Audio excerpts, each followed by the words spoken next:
Vielen Dank, meine sehr geehrten Damen und Herren. Herzlich willkommen.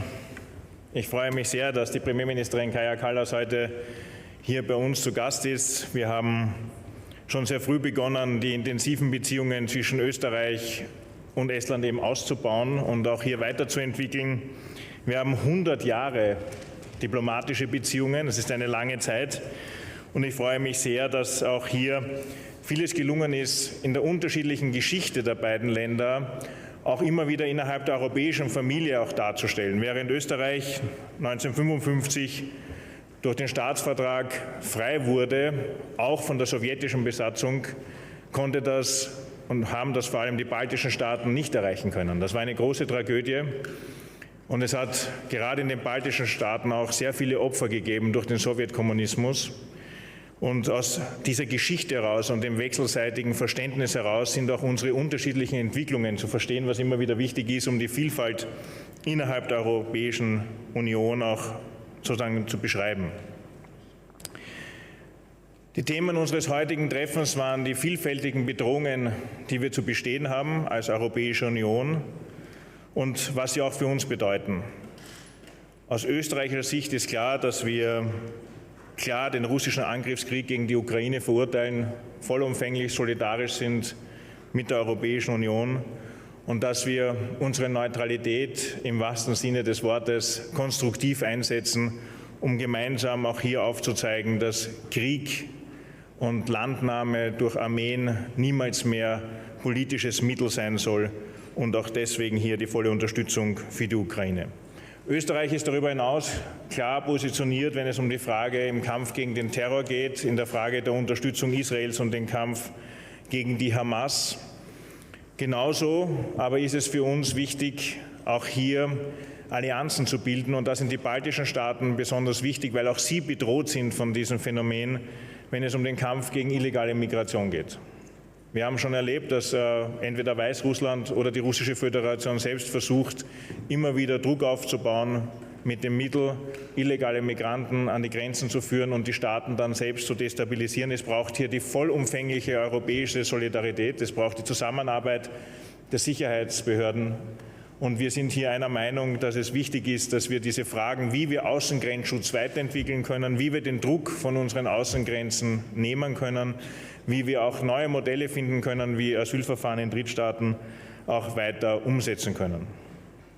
Der Sonderrat letzte Woche in Brüssel hat gezeigt, dass es wichtig ist, dass Europa in der Lage ist, auch wenn heftig diskutiert wird, die Union in der Lage ist, zu gemeinsamen Lösungen zu kommen. Das ist gelungen. Wir waren auch hier Verbündete in dem fürsorglichen Umgang mit finanziellen Mitteln von Seiten der Mitgliedstaaten, gleichzeitig aber auch die Union handlungsfähig zu lassen.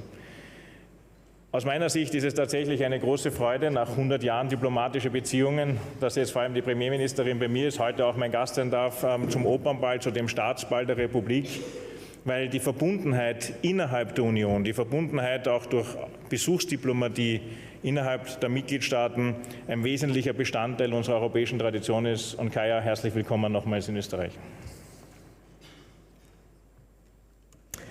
Liebe Karl, liebe Freunde, danke. So thank you for inviting me for this official visit to Vienna, and I'm very glad to be here in this center of European culture. Of course, as you said, we also have very many issues to discuss, which are not that peaceful, but still, Estonia and Austria are a vivid example of how a shared space of values has been created by totally different history, really, sometimes very opposite developments. As you pointed out, after the Second World War, Austria escaped the control of Soviet Union in 1955, whereas we remained occupied for 50 years. We joined the European Union in 2004, whereas you joined in 1994. Before the Second World War, Estonia declared itself neutral, balancing between the two evil empires that we have. then, and despite this, we were occupied by both of them. We learned the hard way that with neighbors like this, staying neutral is not an option.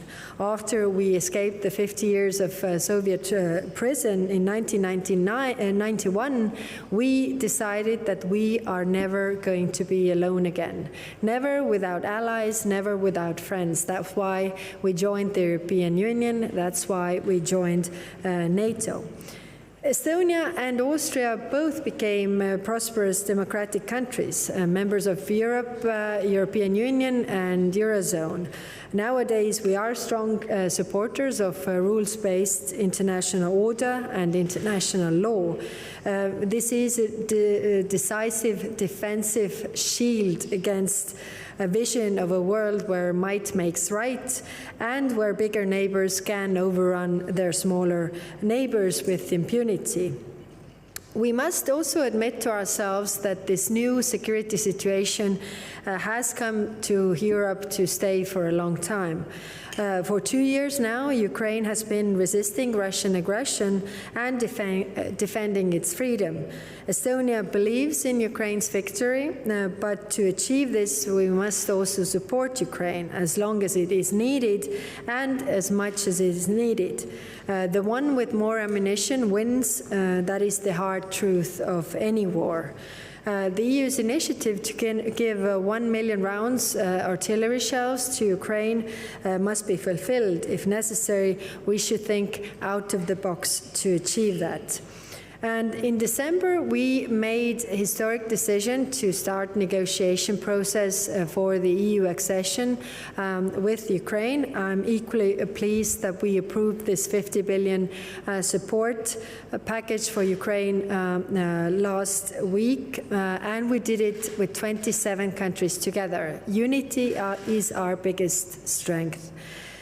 These are crucial times, and we need to keep our focus. We are stronger together than Russia is. We should not underestimate our own strength. We must continue to isolate Russia in every possible way. We have already achieved a lot. Russia has been excluded from the Council of Europe, the Executive Board of UNESCO, the Council of UN Food and Agriculture Organization. It has been left behind the door of the Human Rights Council and so on. We must remain on this path because we all want this war to end, and the war will end when we concentrate our efforts. It's also a high time to take steps regarding using the frozen assets of Russia for the reconstruction of Ukraine. We are not causing the damage in Ukraine. Russia is, so they should also pay for this, not our taxpayers. So we have in Estonia approved and submitted to Parliament the law which is allowing this, and I also hope that this will inspire others to follow. And we have also started our recovery and reconstruction activities in Ukraine. It can be done while the war is still going on, and it can be done also by our companies. We must continue to free ourselves from harmful dependencies, be it in energy, technologies, or anything else. And being connected to friends, this is the motto that we should have. As mentioned by Carl, there are many other crises that are ongoing in Europe that we have to address together. Migration is a rising concern. We are different. We have different perspectives. Some of us are border countries, some of us are not. But our adversaries know that migration is our vulnerability. So they are using this also in the shadow war against us. We must be very, very sure and vigilant regarding this. Estonia is very keen and very interested in deeper cooperation with Austria on green technologies and the development of digital services. We would happily see also Austrian companies participating in the procurements in the tenders for the Rail Baltic, the railway that we are building across the Baltic countries. So I know that Austria has a very strong know-how in this respect. I also met some of your industry today and clearly see the synergy that could be of our strong tech sector, the digital part with your strong digital industry. So I hope that we have a lot of cooperation points. So being in Vienna, I will end where I started with culture. So this year, both Tartu and Austria's Bad Ischl are European culture capitals.